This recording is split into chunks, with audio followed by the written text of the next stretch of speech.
It happened when my daughter, Emma, who was nearing her due date, suddenly doubled over in pain from labor. Out of nowhere, my grandson, John, threw a bucket of ice water on her. The splash echoed in the room, and for a few seconds, everything went silent. Emma's clothes were soaked, water dripping onto the floor. It didn't seem like an accident. John appeared to have deliberately thrown the cold water. Stunned by the unexpected act, my husband and I were left speechless, unable to comprehend what had just happened before our eyes. "Hey! What do you think you're doing?" I scolded him, but John just stood there, still holding the bucket, looking confused, as if he had no idea why he was being yelled at. Then, what came out of John's mouth next was almost too shocking to believe. "But Daddy always says, it's a spell to make Mommy feel better." What did you just say? Though my husband and I were both taken aback, we didn't have time to focus on John's explanation at that moment. John, looking worried for Emma, who was clutching her stomach in pain, seemed like he was about to cry. What on earth was John thinking when he did that? It wasn't the kind of prank that could be dismissed so easily, and he didn't seem so young as to pull a stunt like that at such a crucial time.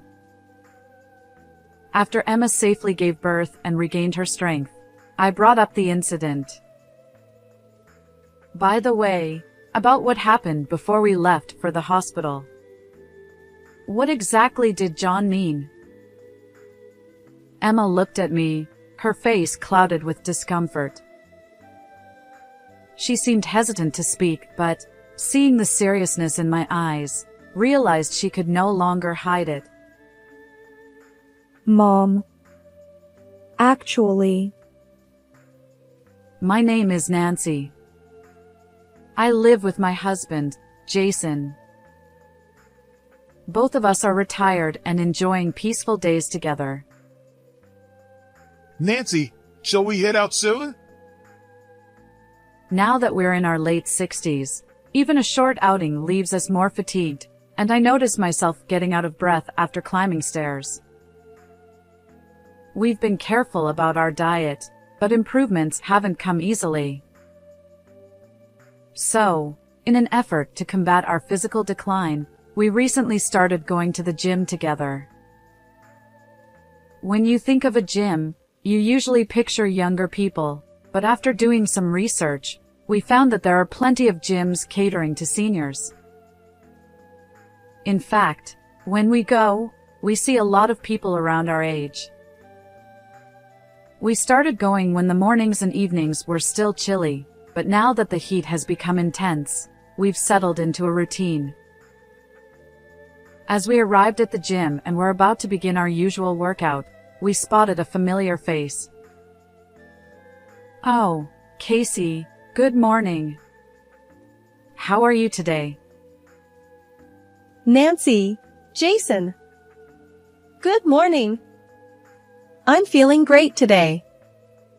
Ready to get some exercise in." Casey is around our age, and we often enjoy small talk whenever we see each other. We first became acquainted when we were struggling with the gym equipment in the beginning, and Casey kindly showed us how to use it. Since then, we've become good friends, discussing everything from our workout routines to small happenings in our lives. Chatting with always cheerful, smiling Casey gives us a boost of energy. At this age, life tends to fall into a predictable routine, and new friendships are rare. But ever since we took up going to the gym, we feel like we've found a new way to enrich our days. We enjoyed our chat with Casey and continued with our workout.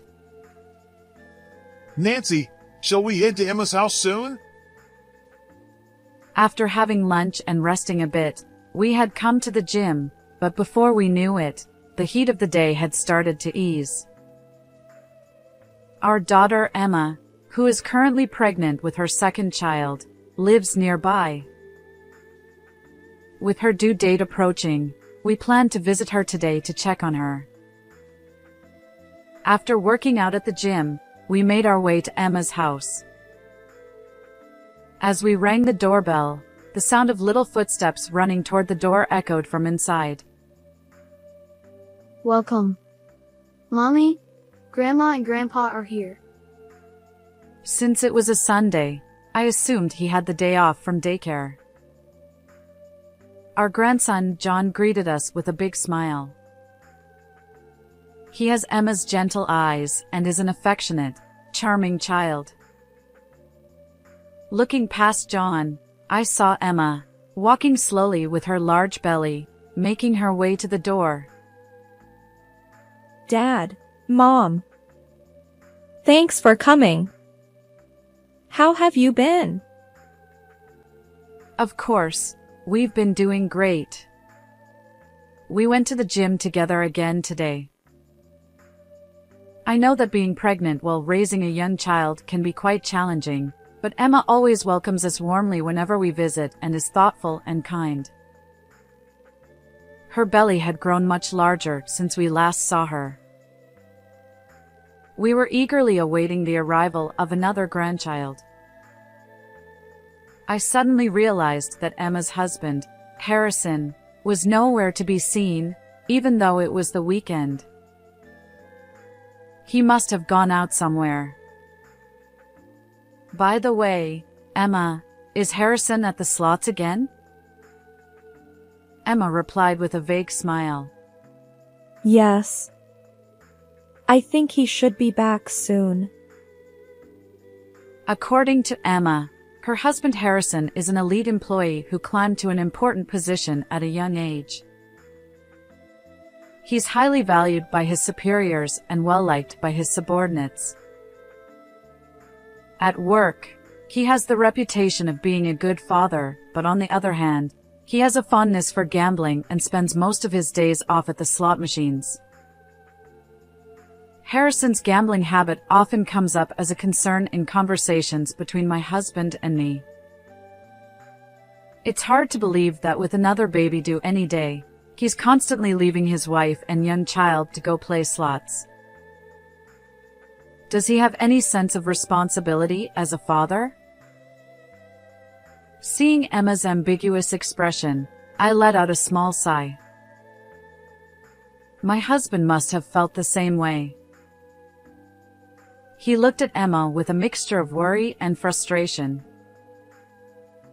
Is it really okay for him to be going to the slots while you're pregnant? Is he helping out with raising John? Exactly. You know you can always rely on us if anything happens. Even though Emma now has her own family, she's still our precious daughter. If she's going through a tough time, we want to do everything we can to help. She's more than welcome to come back home if needed. Out of genuine concern, I tried to offer my support, but Emma just shook her head. I'll be fine. When she says that, it's hard to press the matter further.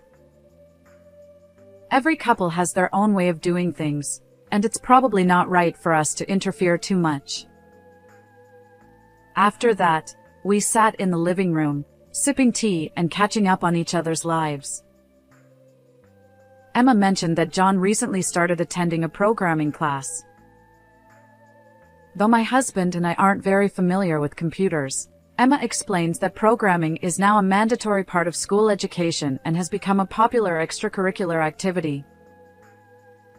Apparently, programming classes are more expensive than other activities, but with an elite father like Harrison, it makes sense. What a child is learning often becomes a topic of conversation at work. It seems that it was Harrison who suggested John take up programming. John, for his part, is enjoying the class and proudly told us all about what he's learning and what he can do now. Watching John excitedly talk about it, I couldn't help but wonder if Harrison, who's always out at the slots, was really paying attention to his son's stories. After we'd been talking for a while, I heard the sound of a car door shutting outside. It seemed that Harrison had finally come back from the slots. I'm home. Oh, hello. When Harrison entered the living room, he barely glanced at us before trying to head straight to his room without much conversation. His irritated expression and the way he slammed the door behind him made it clear that his time at the slots hadn't gone well. He acted this way even with us, his in-laws, in the house. One could only imagine how much worse his behavior was when we weren't around. I noticed John clinging close to Emma, carefully watching Harrison's mood. It gave me a glimpse into what things were usually like in this household. Seeing how pitiful Emma looked, I couldn't hold back any longer and decided to speak up. Hold on, Harrison. My daughter is about to give birth. Don't you think you should be spending more time supporting her instead of going to the slots? Having a grumpy husband around at such an important time must be stressful for Emma and the baby. My comment must have hit a nerve because Harrison, with his high and mighty pride, immediately snapped back at me. This is a matter between me and my wife. I don't think you have any right to interfere. How dare you? Honestly, you're too overprotective. It's the second child. You're worrying way too much. Excuse me? Raising a young child while pregnant is incredibly hard. My anger only grew at Harrison's lack of understanding, and as his temper flared, our argument became more heated. My husband tried to intervene, but both Harrison and I were too worked up to stop. Emma, clearly frightened, stood frozen, saying nothing. In the end, Harrison shoved me in his fit of rage. Ow! I twisted my ankle as I fell. The pain was sharp, and I couldn't stand up. Even seeing me in pain, Harrison didn't apologize. He just shot us a cold glare before storming back to his room. Emma stood there, pale and flustered, unable to do anything but watch us. At my age, even minor injuries take longer to heal. I worried about losing strength if I couldn't move for a while. With my husband's help, I left Emma's house and went straight to the hospital. On the way there, I couldn't stop thinking about Emma. Even as Harrison and I argued, she remained silent, never once stepping in to mediate. My once kind and outspoken daughter. Why had she changed? Had I gone too far? As I replayed the events in my mind, I couldn't shake the feeling of sadness and discomfort at her lack of response. At the hospital, I was diagnosed with a sprain. When the doctor asked how it happened, I gave a vague explanation.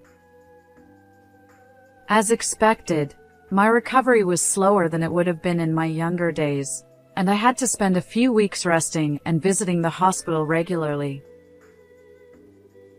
Fortunately, I recovered enough to return to the gym after a few weeks. When I finally went back, I saw Casey, still as dedicated as ever to her workouts. She was surprised when I told her about my injury and expressed a lot of concern. That day, I did a light workout, and afterward, my husband and I decided to visit Emma's house again for the first time since the injury. The last time we saw her, It had been warm enough to break a sweat with just a short walk, but now, the heat had subsided, and the cool autumn breeze felt refreshing. As usual, John and Emma greeted us when we arrived, but once again, there was no sign of Harrison. Apparently, he had gone out to play slots again. To be honest, I was relieved that Harrison wasn't there. It was still awkward between us, and I was worried another argument might break out. Mom, Dad, it's been a while. I'm really sorry about last time. I'm glad your injury has healed. Though she had already apologized over WhatsApp, she said she wanted to say it in person. It wasn't Emma's fault at all, but seeing her apologize with such a sad expression made my heart ache. I hadn't received any apology, either by phone or WhatsApp, from Harrison, the one who had caused the injury. I couldn't help but worry whether my daughter would be okay living with him. We barely finished our greetings when Emma went into the kitchen to prepare tea. Suddenly, she crouched down, clutching her stomach in pain. The contractions seemed irregular, but her due date was approaching. It could be the start of labor. This is serious. Can you get the car, dear? Let's take Emma to the hospital right away. Flustered by the sudden turn of events, we started preparing to rush her to the hospital. But at that moment, out of nowhere, John dumped a bucket of ice-cold water on Emma. The splash echoed in the room, followed by a stunned silence. Emma's clothes were soaked, and the water dripped onto the floor. We stood there, mouths agape, not sure what had just happened. Emma looked utterly shocked. It was clear that John had deliberately thrown the water. This wasn't an accident. Hey! What are you doing? I scolded, but John just stood there holding the bucket, looking bewildered, as if he didn't understand why he was being reprimanded. What he said next was almost unbelievable. But Daddy always says, it's a magic spell to make Mommy feel better. What did you say? My husband and I were too shocked to process John's words, but we didn't have time to delve into it. Emma and the baby were our priority. After Emma quickly changed clothes, we rushed to the hospital. John, seeing his mother in pain, looked like he was about to cry. What was John's behavior all about? It didn't seem like a mere prank. It was too extreme, especially given the timing. And Emma's reaction when she was doused with cold water also bothered me. The car ride to the hospital was filled with a mixture of worry for Emma and confusion about John's actions. Even though it was her second child, childbirth is always a life-threatening ordeal. For a while, I feared the worst, but Emma eventually gave birth safely to a beautiful, healthy baby who looked just like her. Emma lay in bed, utterly exhausted. I didn't want to burden her so soon after giving birth, but once she had rested a bit, I couldn't hold back anymore. By the way, before we left for the hospital, what exactly did John mean by what he said? Emma looked at me with a pained expression. She seemed unsure whether she should tell me, but seeing how serious I was, she probably realized she couldn't keep it hidden any longer. Mom, the truth is, The story Emma slowly began to share was nothing short of shocking. When Emma and Harrison first got married, he was kind to her and even cut back on the gambling habits he had before the marriage. However, as his work became busier, he fell back into gambling. Around that time, Harrison began to take his frustrations out on Emma when his gambling didn't go well. He became harsh, especially when Emma, struggling with morning sickness, couldn't keep up with the housework. Instead of helping, he would berate her, saying things like, Why can't you do it? or, You're useless. he even resorted to physical violence. This wasn't a one-time incident. It happened repeatedly.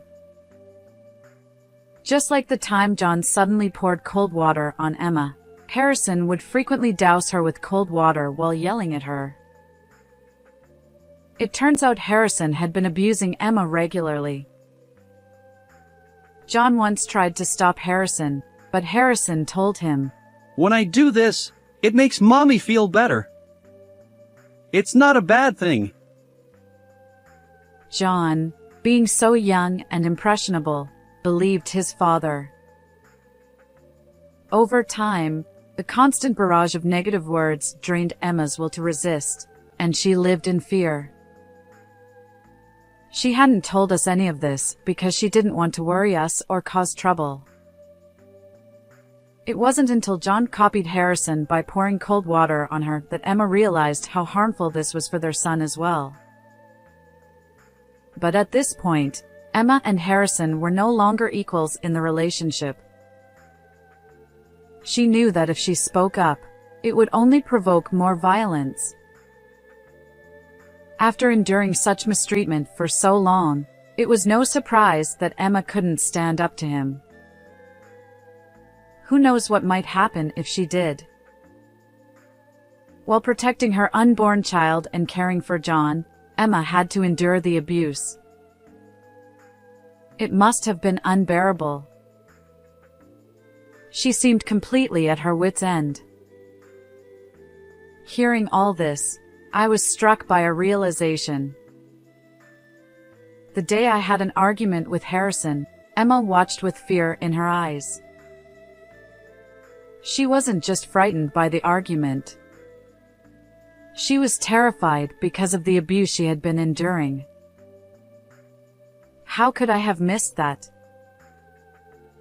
I deeply regretted not asking more questions when I sensed something was off.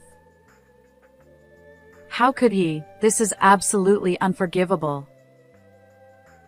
While Emma was in the hospital, we took care of John.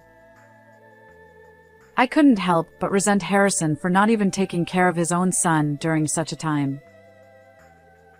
Even after Emma gave birth, Harrison only briefly showed up at the hospital, offering no words of kindness, and then immediately left for home. Furious about the way Harrison had been treating my daughter, I decided to confront him. Thankfully, today he hadn't gone out to the slot machines.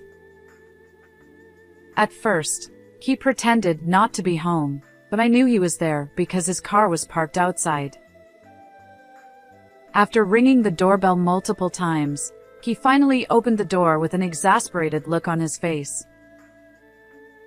What do you want? Emma's at the hospital, right?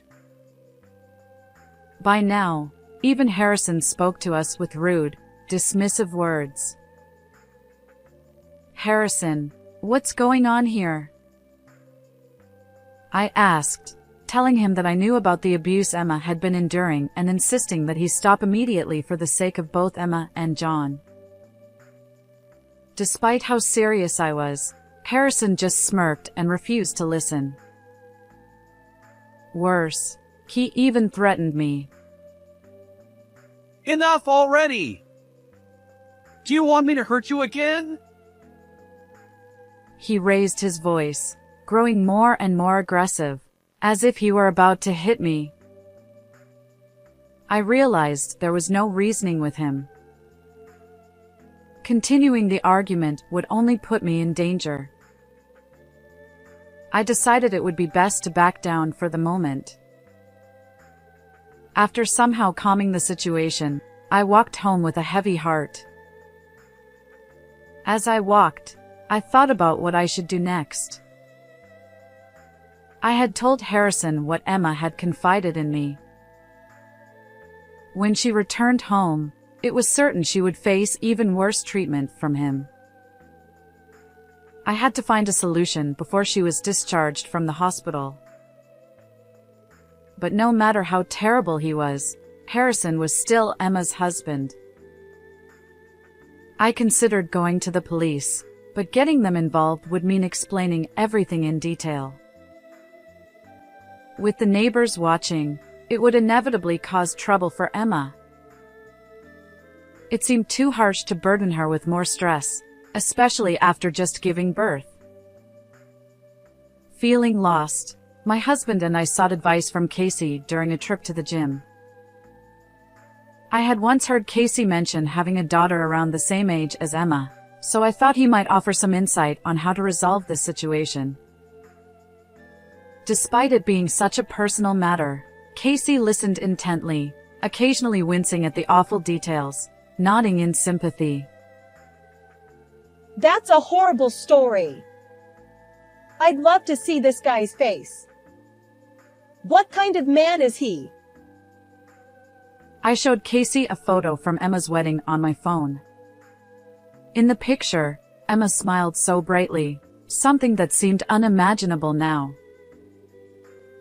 I remembered how happy I had been when she told us she wanted to marry someone, and how our whole family celebrated.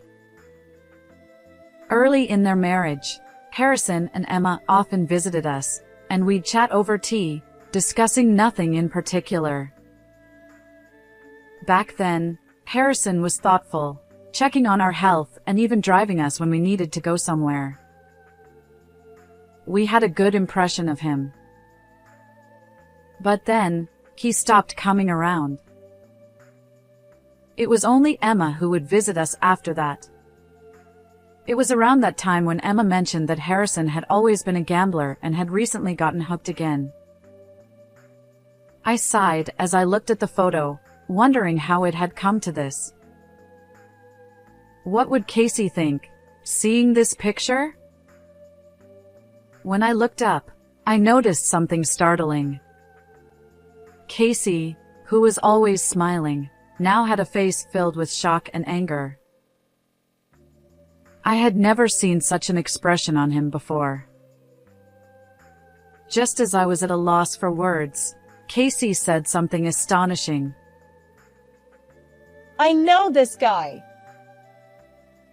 It turned out that Harrison was someone Casey knew. What were the chances of such a coincidence? It really is a small world.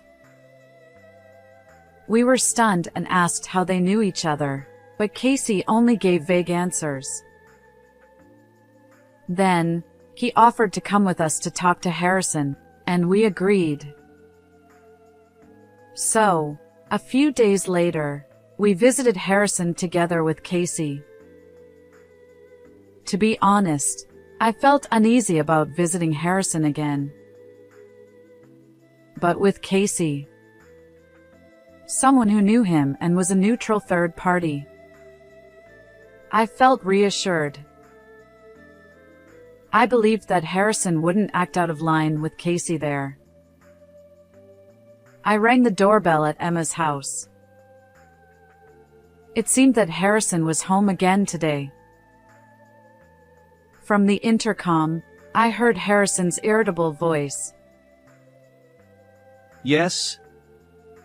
What do you want? I told him that I wanted to talk again. He replied that he had nothing to say to us, but today, I couldn't back down. Emma would be discharged from the hospital soon. I couldn't leave until Harrison genuinely repented and promised never to commit domestic violence against her again. Determined, I repeatedly pressed the doorbell until, after a while, Harrison reluctantly opened the door. What is it? Enough already. The moment he saw our faces, Harrison spat out insults and acted arrogantly, but suddenly his words stopped short. Wondering what had happened, I looked at his face and saw his eyes fixed on Casey. His expression changed dramatically, and Harrison's face quickly turned pale. President! What are you doing here? To our surprise, Casey was the president of Harrison's company. I remembered Emma once mentioning that Harrison's work had reached the president's ears and that he had high expectations for him. The Casey we had been chatting with at the gym was the very president Emma had talked about. What on earth have you been doing? Casey scolded Harrison with an intense fury. Harrison, whom the company had entrusted with its future, wasn't just neglecting his family, he was abusing his wife. It was no wonder Casey was furious. I'm so sorry. With a pale face, Harrison bowed deeply and apologized to Casey. There's no point in apologizing to me. You should be apologizing to Emma and Nancy for the trouble you've caused them. The once prideful Harrison was now utterly crushed. His arrogance was nowhere to be seen. We received an apology from Harrison. Led by Casey, Harrison went to apologize to Emma for his actions as well. Whether it was sincere or not, being rebuked by the president of his company made it unlikely that Harrison would ever commit domestic violence against Emma again. I was truly relieved. Word of Harrison's abuse spread throughout the company, leading to his demotion. Abandoned by his president, his prospects for promotion became hopeless. Unable to handle the shame from his colleagues, Harrison eventually quit the company. Afterward, Emma divorced Harrison. Although she had felt helpless and lacked the energy to fight back due to the abuse, hearing about Casey's intervention gave her the courage to move forward. They went to court over custody, but with Harrison having neglected his family and pushed all the child-rearing and housework onto Emma, he didn't stand a chance. Emma gained custody of the children and received child support from Harrison. Mom, Dad, thank you so much. Thanks to you, I'm able to live peacefully now. Emma and her children returned to live with us, and our once quiet home became much livelier. Watching my grandchildren grow up each day brings me such joy. I'm deeply grateful to Casey, who helped save my daughter from domestic violence and brought this happiness into our lives. Even now, after the ordeal has settled down, Casey and I enjoy chatting whenever we see each other at the gym. I'm thinking of inviting him over for a small thank you dinner soon. Since Emma and the kids moved in, I've been helping with the childcare. However, the parenting norms today are vastly different from when I raised Emma, and I'm constantly learning new things. For example, in the past, it was said that holding a baby too much would spoil them, but now it's recommended to hold them as much as they want to meet their needs. Back then, we used to soften food for babies by chewing it before feeding them, but now it's discouraged because of the risk of passing on cavity-causing bacteria. With Emma's guidance, I'm rediscovering the joys of raising children. Emma's mood has also brightened considerably since she left Harrison. She's always been a cheerful and lively person by nature. I'm so glad to see her return to her true self. She mentioned how grateful she is that her children no longer have to tiptoe around Harrison and can live freely. Spring had arrived, and the cherry blossoms were in bloom, signaling the end of a long and painful autumn and winter for Emma. Recently, she told me that she's found someone who truly understands and supports her. He has been a source of comfort to her after the emotional toll of the divorce, and he adores the children as well. I can't help but hope that this time, Emma will build a happy family. That's the end of today's story. How did you like it? Don't forget to subscribe to the channel. I'll see you in the next video.